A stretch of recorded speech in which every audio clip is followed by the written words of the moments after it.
Habrán dado cuenta que me coloqué los auriculares para tener este micrófono porque la verdad que detesto que se escuche como de lejos y el sonido, el ruido ambiente que hay. Así que bueno, volví al formato original. Bien, una cosita que no dije sobre el tema de radiación y ondas es que una de las unidades de nuestra materia, tercero, es justamente radiación y clima. O sea, vamos a estudiar el clima, el efecto invernadero en términos de las radiaciones que entran en juego. Entonces está buenísimo que conozcamos algunas propiedades de las ondas desde ahora, eh, y para que ustedes se vayan convenciendo de la propuesta, ¿no? Que es ir viendo los temas poco a poco y cómo se van conectando entre sí, ¿no? A lo largo de todo el año, lo que podamos llegar a ver en este contexto que nos toca vivir. Entonces, voy a explicar un ejemplo que es el que da todo el mundo siempre para explicar el efecto Doppler con el sonido. Imagínate que vos estás caminando por la calle y pasa un camión de bomberos a todo lo que da, rapidísimo, pues tiene que ir a hacer su trabajo, a apagar un incendio, entonces pasa volando. Y todo el mundo lo experimentó eso con una ambulancia o con un patrullero o lo que sea, una sirena, que a medida que se va alejando, la escuchás como más grave, la escuchás distinto, ¿sí? Como que el sonido se va modificando a medida que se va acercando y también a medida que se va alejando. Eso es el efecto Doppler. El efecto Doppler se puede definir como el cambio aparente de la frecuencia del sonido, ¿sí?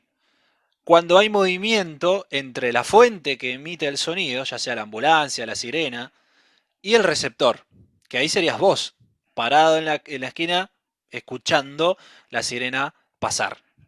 ¿Sí? Entonces, yo hablé de un cambio aparente en la frecuencia. Bueno, entonces te tengo que definir qué es la frecuencia del sonido o de cualquier onda. Acordate que esto aplica a cualquier tipo de onda, ¿sí? Y yo antes mencioné varios tipos de ondas, vos podés conocer otros tantos más, los rayos X, radiación ultravioleta, bueno, Wi-Fi, o sea, conocemos un montón y nos rodea todo el tiempo. Pero como les estoy comentando, va a haber un capítulo exclusivo sobre la radiación, así que no me quiero explayar demasiado. La realidad es que toda onda tiene dos parámetros que los caracterizan, fijos, que se llama longitud de onda, que se simboliza con la letra lambda, y es justamente la letra que se usa en el modelo estándar de la cosmología que ustedes investigaron, el modelo lambda CDM, es una letra griega, y la frecuencia. Entonces, te voy a dar un ejemplo muy simple, para que entiendas lo que es la frecuencia en ciencia, acá. Eh, Frecuencia puede ser la frecuencia con la que pasa la línea A del subte. Frecuencia puede ser la frecuencia con la cual vos entrenás en la semana. O la cantidad de vueltas que da un ventilador cuando lo prendés en tal o cual potencia. O la velocidad con la que procesa datos el microprocesador de una computadora, ¿sí? O el celular. ¿Sí? Y por ejemplo ahí encontrás que, no sé, te vas a comprar un celular nuevo y te fijás el sistema operativo y la velocidad de procesado. Por ejemplo, no sé, 2.4 GHz, gigahertz. Ah, gigahertz. Ah, las radios. Las radios no, cuando yo escucho radio Disney o la Aspen o cosas, 103.2 megahertz. ¿Qué es megahertz? Bueno, mega, ya hablé un poquito de lo que es mega, y hertz es la unidad de frecuencia. También se le dice hercios, en honor a Hertz, que fue quien descubrió experimentalmente o verificó experimentalmente la existencia de las llamadas ondas electromagnéticas. ¿Sí? Entonces la frecuencia tiene que ver con cantidad de ciclos por unidad de tiempo. ¿Sí? Es cantidad de vueltas por unidad de tiempo. Eso es la frecuencia. Entonces, cuando vos pulsás la cuerda de una guitarra, ¿sí? Podría traer una de las que tengo ahí, y pulso, por ejemplo, la cuerda La al aire, así, ting, y suena. Decimos que el sonido, el do, re, mi, fa, sol, se caracteriza también por una frecuencia. O sea, cada sonido, cada color tiene una frecuencia característica. Porque tiene que ver con vibraciones. Con eso están relacionadas las ondas, con vibraciones. Algo que vibra y se propaga. Entonces, el sonido es una forma, es una onda que se propaga en el espacio. Ustedes me están escuchando ahora porque el sonido se propaga desde mi boca, a través de mis cuerdas vocales, hacia el micrófono receptor del celular. Bueno, acá está en realidad. Se transforma en corriente eléctrica y llega hasta allá, ¿no? En términos de ondas. Bueno, quiero contarles que debido a la memoria que yo tengo en el celular, tengo que ir haciendo tomas pequeñas y a veces me copo hablando y se me cortó y tengo que volver a decirlo. Estábamos entonces en el asunto de que el sonido y los colores presentaban algo en común que era la frecuencia, ¿no? Acá estamos hablando un poquitito de ondas, ¿no? Entonces, el efecto Doppler se refiere a un comportamiento particular de las ondas y que las ondas tienen dos parámetros bien característicos. La frecuencia, ¿sí? Que se le suele poner la letra F, ¿sí? Ustedes tomen apunte de esto, pero no... ya les digo, esto me lleva una clase entera a explicarlo para que entiendan de dónde sale esta ley. Ese es el objetivo, ¿sí? Entonces, claro, estoy haciendo 2 por 1, no, 5 por 1, porque estoy explicando la ley de Hubble, estoy explicando algo de las ondas, qué parámetros tienen, cuáles son las ondas que existen, o sea, es una clase muy integral. Entonces, atentis, pero no se asusten porque los ejercicios de la ley de Hubble van a ser súper simples. Las ondas se caracterizan por la frecuencia y por la longitud de onda. La letra lambda que aparece ahí es una mayúscula, la minúscula que usamos para ondas es una cosa así, ¿sí? Es como una especie de... No me sale definirlo, es una letra rara, fea. Si no, googleenla en letra griega lambda, ¿sí? Se escribe así, lam B D A. O sea, tiene una, dos, tres consonantes, eh, bueno, MBD, punto. Bien, lambda. Entonces, lo que decíamos es que tanto el sonido como el color presentan este tipo de comportamiento de que cuando, cuando se acerca la fuente que está provocando esa onda, ya sea una sirena provocando sonido o una estrella emitiendo luz, cuando se acerca, su frecuencia tiene un cambio. Cada vez me llegan más rápido los ciclos, sus emisiones de ondas, ¿sí? Y cuando se están alejando también. Entonces ese es el efecto Doppler, es el desplazamiento, la alteración, la modificación, el cambio en la frecuencia aparente, lo vuelvo a decir, por el movimiento que hay entre el que recibe la señal y el que la emite. Entonces acá es como la radio. Vos tenés una antena emisora y una radio receptora, ¿sí? Los dos están quietos. Entonces la frecuencia a la que emite esta radio es la misma a la que emite esta antena, es la misma que recibe esta radio, ¿no? Entonces vos con tu aparatito sintonizás, ¿viste?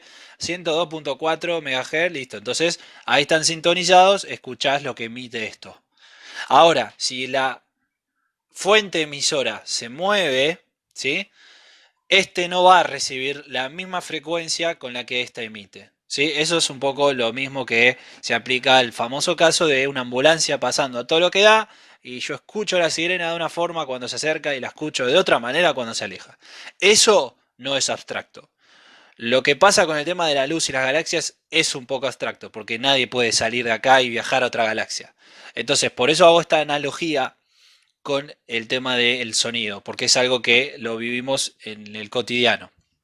Entonces, eh, la frecuencia de una onda F se define como la cantidad de ciclos por segundo. Se mide en Hertz, ¿sí? Esto creo que ya lo dijimos, pero lo vuelvo a repetir por las dudas. Entonces, si yo toco la cuerda de la guitarra La, ¿sí? Aquel que sabe un poco de música sabe que La tiene una frecuencia de 440 Hz. ¿Saben lo que significa eso? Lo podemos entender como que cuando yo pulso la cuerda al aire La, que es la quinta de la guitarra, vibra 440 veces por segundo. 440 Hz.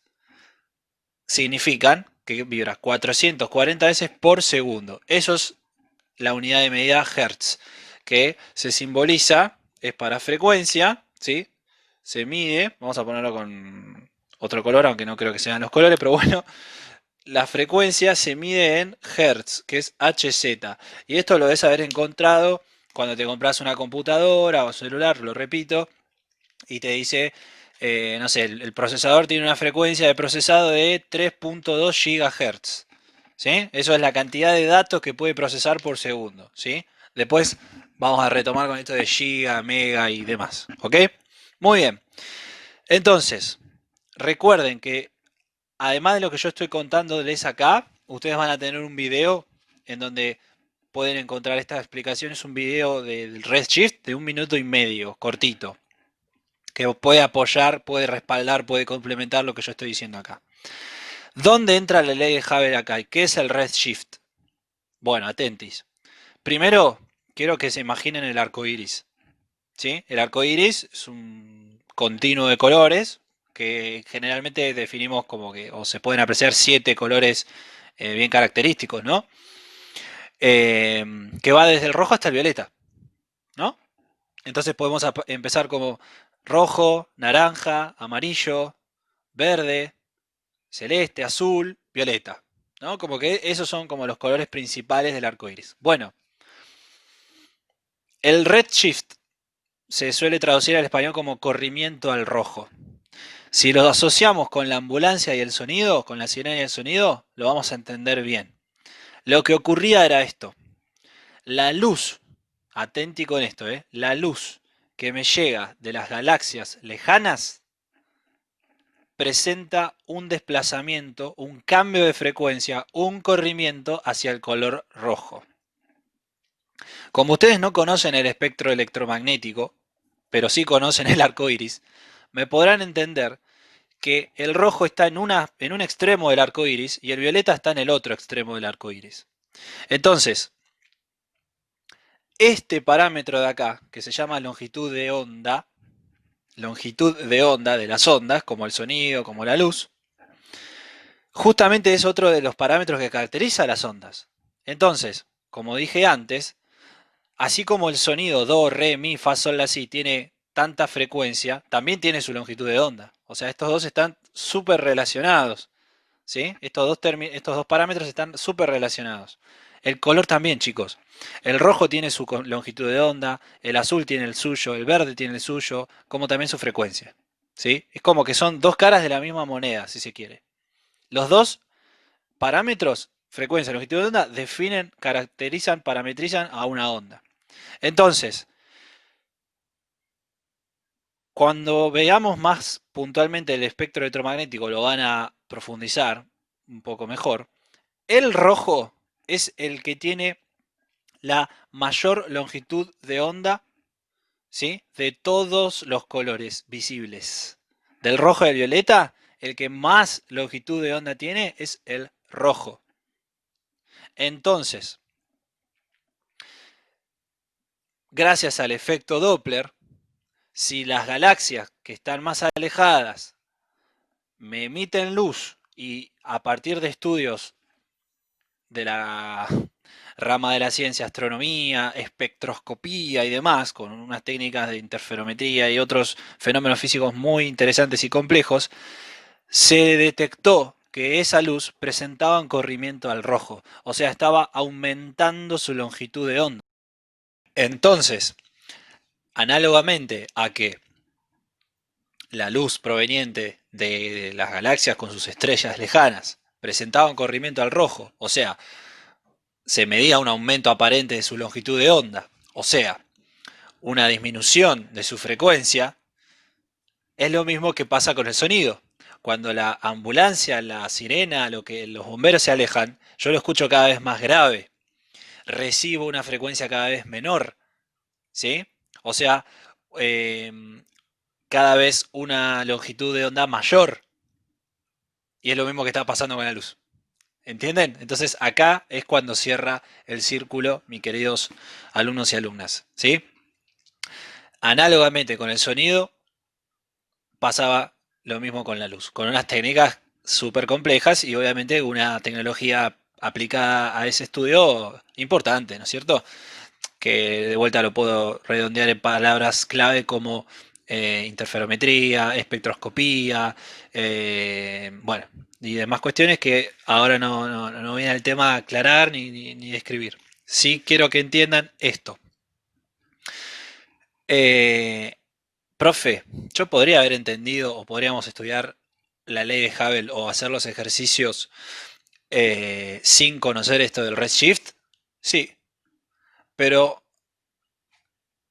a mi entender y en la medida de lo posible, está bueno a veces saber de dónde vienen las cosas, en la medida de lo posible. Yo sé que en esta clase tenemos un conjunto de conceptos y nociones muy complejas, hasta abstractas, ¿sí? Pero nos aproximan a esta ley que lo único que hace es justamente relacionar la velocidad con la que se alejan las galaxias en función de su distancia a la Tierra, a partir del parámetro de Hubble, que siempre va a ser dato, chicos. Esto siempre va a ser dato, siempre va a valer 71 kilómetros sobre segundo sobre megaparsec, que luego voy a explicar qué es un parsec.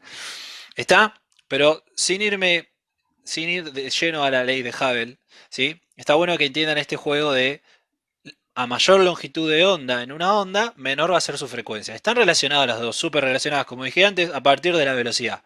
¿Sí? Básicamente el producto de estos dos te da la velocidad con la que se mueve una onda.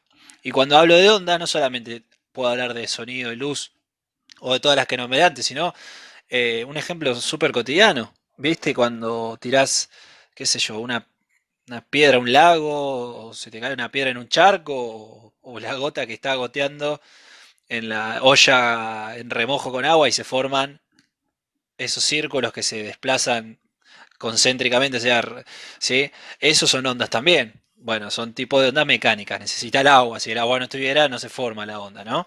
Entonces, no voy a entrar en detalle de cuáles son los tipos de onda ni demás, porque eso se estudia más adelante, mucho más adelante, pero está bueno que sepan de dónde viene esto y además garpa el hecho de que acá fue donde Einstein se equivocó, como también pueden ver en el video, ¿no?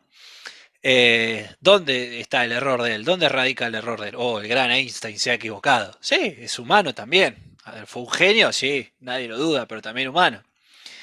En considerar que el universo era estático, era algo inmutable, eterno, estático. ¿Sí? Por más que él decía que no tuvo ni principio ni fin, ¿sí? Que todo da vuelta en círculos, pasado, presente, futuro, ¿sí?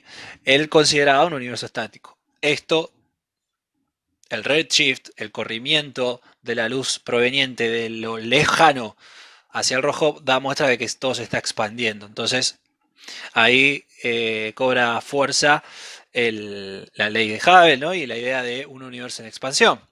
Pero ¿qué pasa? Como pueden ver en el video, que se los recomiendo ver, actualmente en el modelo lambda CDM, ¿sí? Acá está escrito lambda, como se pronuncia, ¿no?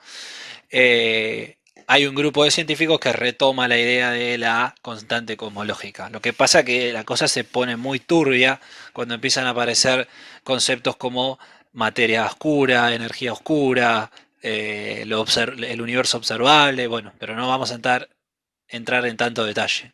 Si bien en la primera actividad ustedes ya tuvieron una idea de por dónde va la cosa, está buenísimo que puedan apreciar que esto es un tema de debate actual. ¿Sí? Porque el video de la tensión de Hubble o de la historia de cómo nace la ley de Hubble son cosas que pasaron ayer, chicos. O sea, eh, estamos hablando de que ustedes saben que ahora el universo tiene unos 13.000 y pico de miles de millones de años y esto pasó el siglo pasado. Entonces es súper actual. Además, hoy por hoy en la física contemporánea también se está peleando esto por el tema del modelo lambda CDM. Lo lejano contra lo cercano. Les recomiendo el video, ¿sí? De Quantum Fracture. Bien, entonces, dicho todo esto, ya la parte de lo abstracto, de lo complejo para entender de dónde sale la ley de Hubble está saldado, ¿sí? Termina acá. En cuanto a qué, te repito, nuestra ley de Hubble, nuestro gráfico nos indica un gráfico muy simple, una línea recta que pasa por el eje, algo así. Y acá me grafican la velocidad de alejamiento de las galaxias en función de su distancia. B en función de D. A mayor distancia sube, la recta crece. Entonces, a mayor distancia, mayor velocidad. Entonces, no solamente que todo se está alejando, sino que cuanto más lejos está, más rápido lo hace. No vamos a entrar a estudiar lo que tiene que ver con el Big Crunch, que sería como una especie de desaceleración, contracción, colapso y nuevo Big Bang y demás, ¿no? Nosotros vamos a estudiar por ahora la ley de Hubble. No solamente porque es un modelo cosmológico, es una fórmula, se estudia en cosmología, sino también para entrar un poquito en el campo de lo que es el cálculo, el planteo de una fórmula, el saber qué es un dato, qué es una incógnita, cómo lo encuentro, ¿no? Y la formulita que vamos a utilizar es esta, donde solamente tengo tres letras. Entonces, como H0, el llamado parámetro de Hubble, que está bien, está mejor dicho parámetro, porque es algo que se va ajustando de acuerdo a la precisión en la medición y en la tecnología aplicada a esto, de esto también hablo el video, solamente tengan como variables la velocidad y la distancia. Entonces, en el ejercicio o te pregunto a qué distancia está una galaxia o te pregunto a qué velocidad se aleja. Por eso decía que es bastante amigable una vez que entendés el manejo de unidades. Y de eso se va a tratar lo que sigue en la explicación, las unidades astronómicas.